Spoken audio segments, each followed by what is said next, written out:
Hi everybody, my name is Laura Clark and I'm going to be sharing with you today some evidence-based behavior strategies that you can use to support students with challenging behaviors in your classroom or setting. Today we're going to be talking about instructional feedback. If you'd like to follow along or download a copy of the slides, please use the bit.ly link at the bottom of this very first slide.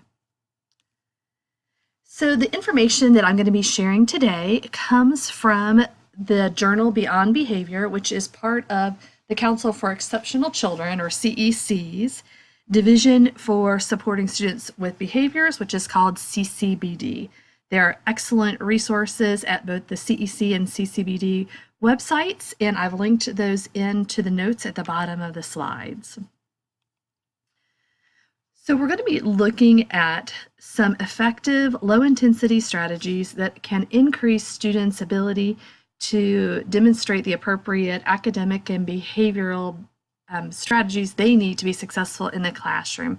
As you can see, within this issue of Beyond Behavior, there were many great strategies. Our focus is down at the bottom on instructional feedback for this presentation.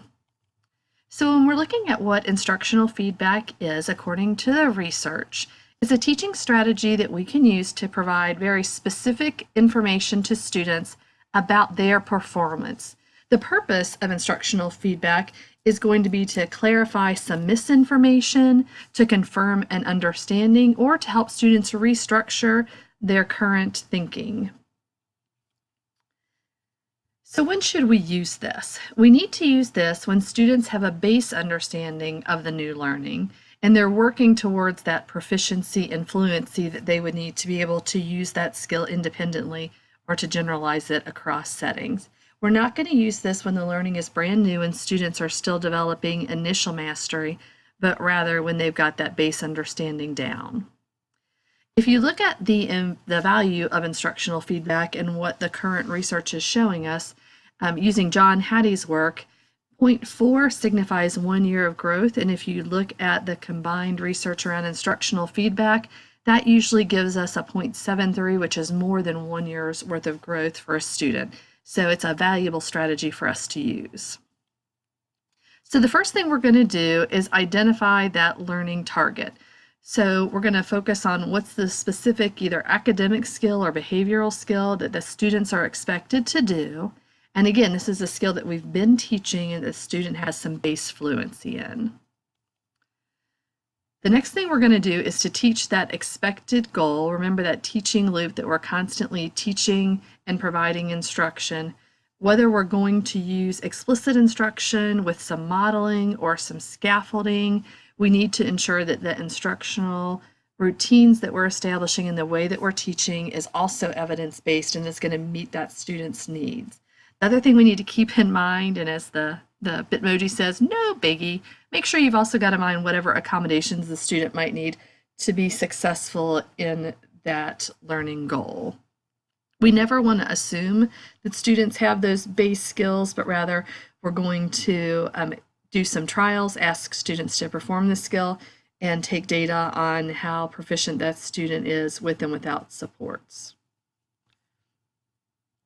Keep in mind that there are many great resources on the ways that we can use explicit, which is sometimes called direct instruction. Anita Archer has some fantastic videos on her website, and those are linked into the resource guide that's also been shared. They are elementary examples and secondary examples, and you'll want to make sure to take advantage of those if you haven't already dove in deep to the world of explicit instruction. We're going to also make sure that we are clear, that our directions are clear, that we're not being overly wordy, and that we've checked for understanding. So a great way to do that is for partner 1 to tell partner 2 what they're going to be done. Partner 2 is going to paraphrase back the directions. If we've got group work, we're going to have the group discuss, do I understand the task? Do I understand the objective? Do I understand what I'm being asked to do? We want to always think about the how that we're going to give instructional feedback. So if it is an academic task, then we're going to think through some of the ways we can check for understanding.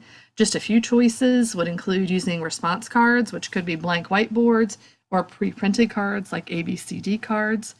We can ask for verbal responses or written responses, again, making sure we're taking into account any accommodations the student might need. We might look at a project-based demonstration. We might have the students use their PEX system or picture response cards. They might have a communication system they're using, or we might look at some technology, whether it's Padlet or Quizlet, Google Forms, creating a Google slideshow that they're going to record through Screencastify. There are tons of choices on ways students can demonstrate to us what they've learned. Academically, if we're looking at behavior targets, then having the student perform that behavior for us consistently and over time in different settings might be a way that we can give students some feedback.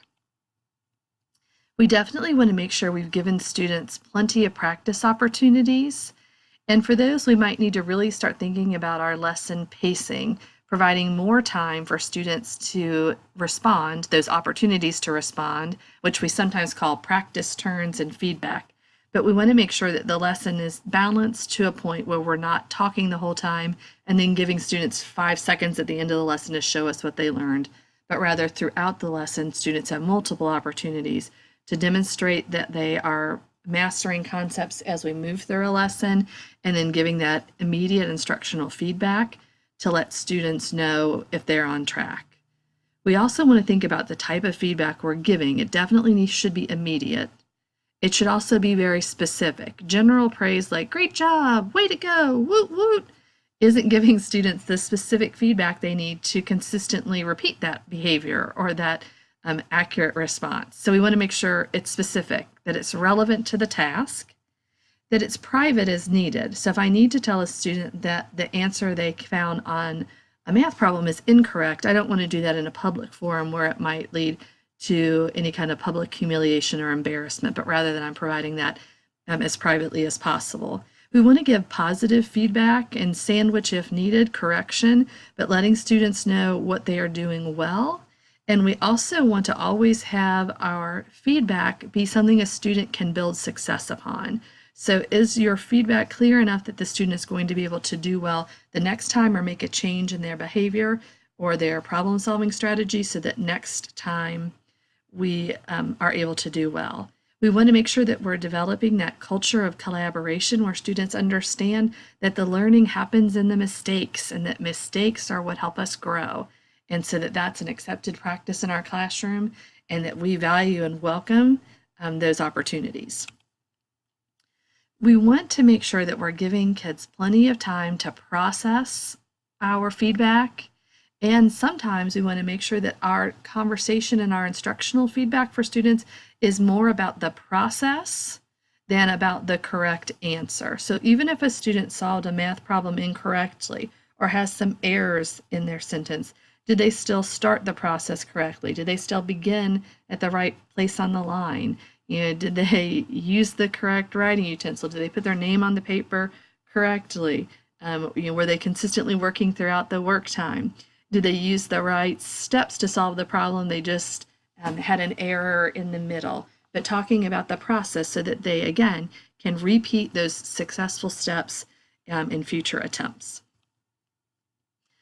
Step 5, this strategy, instructional feedback, goes super well with active supervision. So making sure I'm constantly monitoring the classroom and student work and intervening as quickly as possible so that students don't continue to make mistakes in problem after problem or in their writing in sentence after sentence. The sooner that we can provide instructional feedback, the sooner students can move towards accurate responses.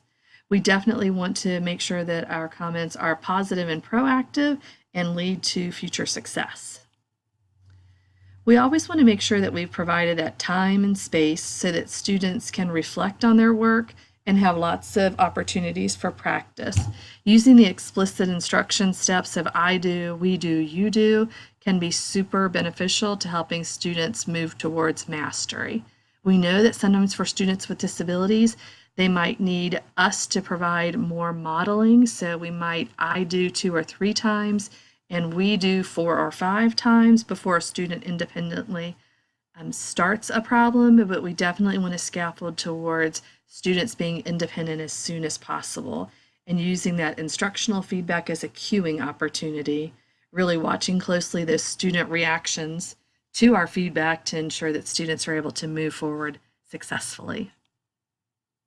When we look at instructional feedback, we also want to make sure that we're taking time as reflective practitioners to think about our processes and ask, how did it go? Was the student able to meet the criteria based on the feedback I gave today, or do they need a different type of feedback? Do they need more specific feedback, feedback over time? Do they need feedback faster, earlier in the process? Or do they need feedback in a different way? For example, would it be better to video record some feedback so students could go back to that over and over again to analyze their process? We also want to think about other resources a student might need above and beyond our teaching. Do they need some additional modeling from another adult or from other students? Would some peer tutors be beneficial? Do they need additional explicit instruction, or are there some online supports that might benefit our students as part of that instructional feedback loop? We always want to offer students that opportunity to share when we're using intervention strategies, to say, hey, is this working for you? I'm giving you lots of feedback. Is that helping you change your work? Is this making a difference? Was my feedback in enough time that you can make a change to your work? For those of you that are listening to this video as part of some professional development you're completing at NKCES, be sure to head back to the original training document, check out all the additional resources, and then complete that quiz/evaluation at the end of the doc and resubmit it back to NKCES to earn your PD or ELA credit. Thanks so much for joining in today. I'm Laura Clark, and I'm happy to be learning with you. We've got lots of other great trainings at NKCES, so don't hesitate to head to our website and check out our calendar. Glad to be with you today. Happy learning.